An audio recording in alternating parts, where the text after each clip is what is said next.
చేశాను, దినాలైనా నేను చేశాను పార్టీ తరఫున. అట్లాగే కొంతమందికి ఆ రోజు నెలవారీ జీతాలు కూడా చెల్లించమని ఆదేశాలు ఇస్తే చంద్రబాబు నాయుడు గారు చెల్లించడం జరిగింది. నా సొంత వ్యాపార సంస్థ కంటే కూడా తెలుగుదేశం పార్టీ ముఖ్యమని చెప్పి నేను ఈ పార్టీ గెలుపు అవసరం అని చెప్పి భావించి నేను ఆ పనులన్నీ చేశాను. అంతకుముందు మీ అందరూ తెలుసు, అంతకుముందు జరిగిన బై ఎలక్షన్లో దాదాపు నాకు తెలిసి 17 మందో 18 మందో కాంగ్రెస్ నుంచి రాజీనామా చేసి వైకాపా తరఫున పోటీ చేసిన అభ్యర్థులు భారీ మెజార్టీలతో గెలిచారు. అది 2012లోనో 14లోనో నాకు గుర్తులేదు, సరిగ్గా 12లో నాకు గుర్తులేదు. అప్పుడు అందరూ అన్నారు నన్ను, ఎందుకు నువ్వు ఈ డబ్బులు వేస్ట్ చేసుకుంటున్నావు, నువ్వు టైం వేస్ట్ చేసుకుంటున్నావు, ఈ పార్టీ గెలిచేది లేదు, ఏమీ లేదు, ఈ చంద్రబాబును కూడా ఎందుకురా నమ్ముతామని చెప్పి మా సొంత సామాజిక వర్గం వాళ్ళే ఆ రోజు నన్ను మందలించారు. సరే, మరి ఒక లక్ష్యంతో నేను దిగాను, ఆయన గెలిపించుకోవడమే నా లక్ష్యం. కాబట్టి ఏమైనా పర్లేదు, నేను ఇట్లాగే ముందుకు సాగుతానని చెప్పి ముందుకు సాగితే కార్పొరేషన్ గెలిచాం, జెడ్పీటీసీలు గెలిచాం, ఎంపీపీలు గెలిచాం, పంచాయతీలు గెలిచాం, తర్వాత జనరల్ ఎలక్షన్లో కూడా గెలిచాం. అప్పుడు శ్రీనివాస్ గారు బీజేపీ అభ్యర్థిగా మా అలయన్స్లో ఉన్నారు. అన్నీ గెలిచాం, జిల్లాలో అంతా నాదే భావిస్తా. అప్పుడు ఖర్చు పెట్టిన ప్రతి రూపాయి నేను ఖర్చు పెట్టింది. తదనంతర పరిణామాలు కూడా తెలుసు. అన్నీ అయిపోయిన తర్వాత నాకు టికెట్ ఇవ్వనని చెప్పి ఆ రోజు ఇంకా ఆన్లైన్లో 5 పెట్టారు ఆ రోజున రేస్లో. సరే, ఏదైతే అదైందని చెప్పి నేను కూడా ముందుకెళ్తే ప్రజా ఆగ్రహం ముందు అక్క మళ్ళీ నాకు సీట్ ఇచ్చారు ఆ రోజు, అంత లొల్లి చేసిన తర్వాత కూడా.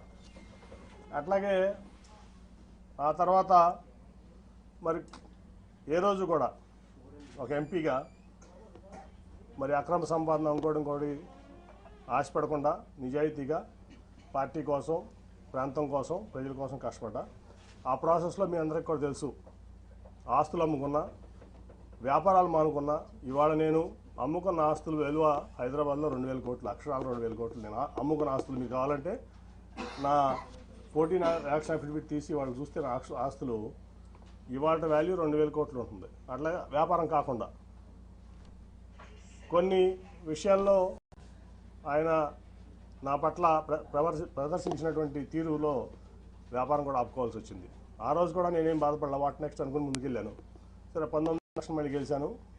ఇక్కడ లోకేష్ గారు మంగళగిరిలో ఓడిపోతే నేను విజయవాడలో ఎంపీగా నేను గెలిచాను. మరి ఆయన పార్టీ ఇన్ఫ్రాస్ట్రక్చర్ అంతా ఇచ్చారు, రిసోర్సెస్ అన్నీ ఇచ్చారు. అట్లాగే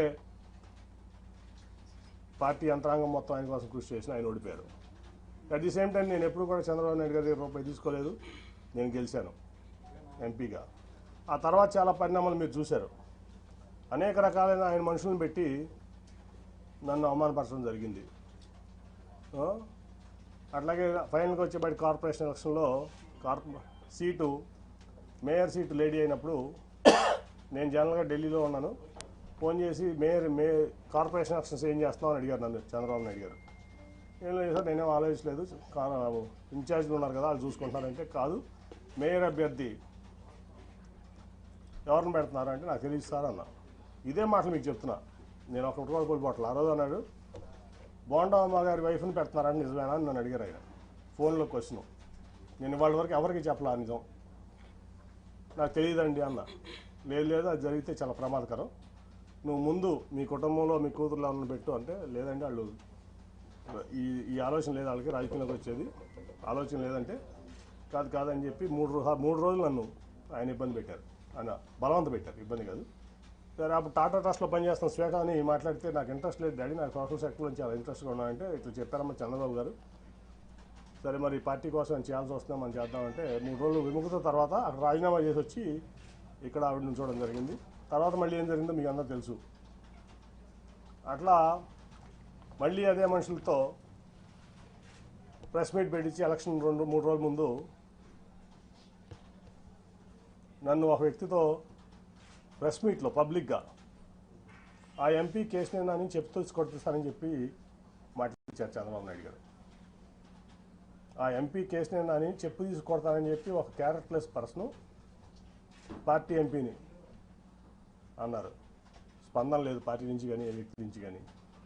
అదే ప్రెస్ మీట్లో ఒక పాలిట్ బ్యూరో సభ్యుడు గొట్టంగాడి ఎంపీ అన్నాడు, అయినా స్పందన లేదు. 50 మంది కార్పొరేటర్లు 64 మంది పోటీ చేస్తే 50 మంది ఓడిపోయారు. సరే, గెలిచేవాళ్ళు ఓడిపోయేవాళ్ళు అది తర్వాత సంగతి. వీళ్ళ ప్రెస్ మీట్ వల్ల పార్టీ చల్లా చెదురైపోయింది. ఆ నెక్స్ట్ 2 రోజుల తర్వాత వచ్చిన చంద్రబాబు నాయుడు ప్రచారానికి, నువ్వు రావద్దు నాతో పాటు ప్రచారానికి, నువ్వు వస్తే వాళ్ళిద్దరూ రానంటున్నారు నాతో పాటు అని. ఓకే సార్ మీరు వెళ్ళండి అని చెప్పి పంపించడం జరిగింది. ఒక సిట్టింగ్ ఎంపీ లేకుండా కార్పొరేషన్ ఎలక్షన్స్లో నా కూతురు నుంచోబెట్టి నా డబ్బులు ఖర్చు పెట్టుకుని నేను లేకుండా ప్రచారానికి వచ్చాడు ఆయన, ఒక పార్టీ అధ్యక్షుడు.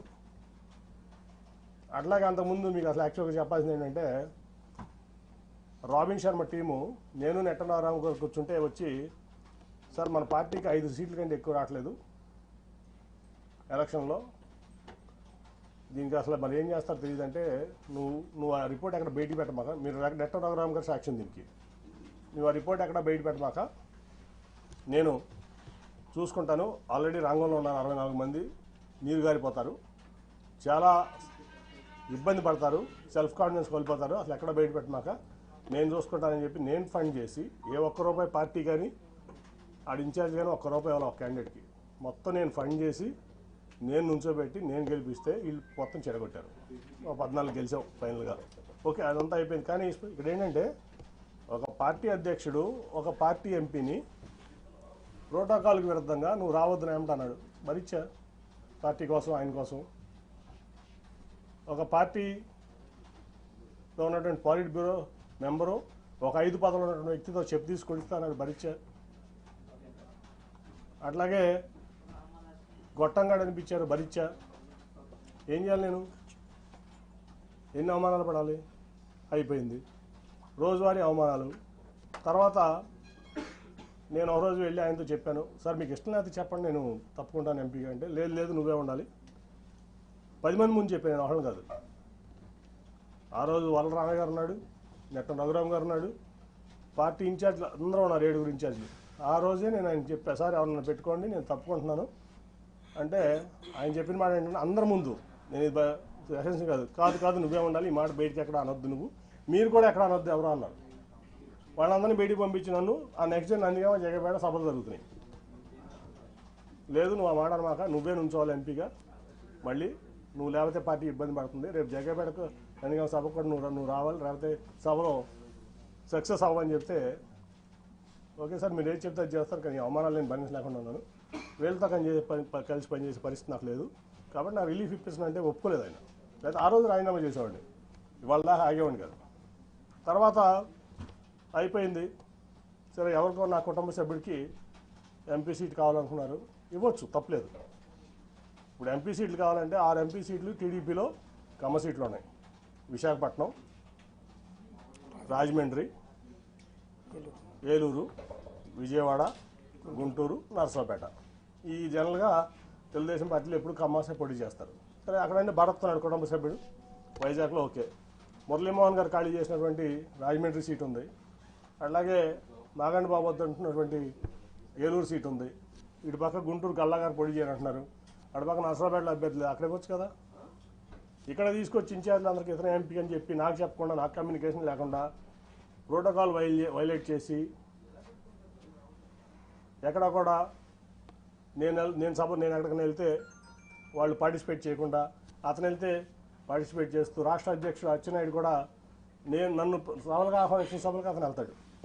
చెప్తే నేను మానేసేవాడిని, ఆ రోజే మానేసేవాడిని. అట్లాగే తిరువురు సభ మీ అందరూ తెలుసు. తర్వాత ఆ తర్వాత 3 పంపించారు, ఆల్పాటి రాజా గారిని, నెట్టం రఘురామ్ గారిని, మన కొనకొండ నారాయణ గారిని. 3 పెద్ద మనుషులు, గౌరవప్రదమైన వ్యక్తులు. పాయింట్లు ఏంటంటే 3 పాయింట్స్.